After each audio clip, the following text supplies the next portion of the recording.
How to see recently used apps on iPhone running iOS 26. The quickest way to view recently used apps is by opening the App Switcher. On your iPhone, simply swipe up from the bottom of the screen and pause in the middle. You'll now see all of the apps you've recently opened. You can swipe left or right to browse through them and tap any app to switch back to it instantly.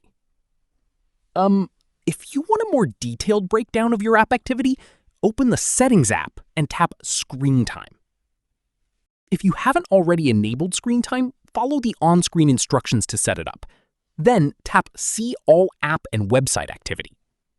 Here, you'll be able to see how much time you've spent in each app, along with information about notifications, pickups, and overall device usage.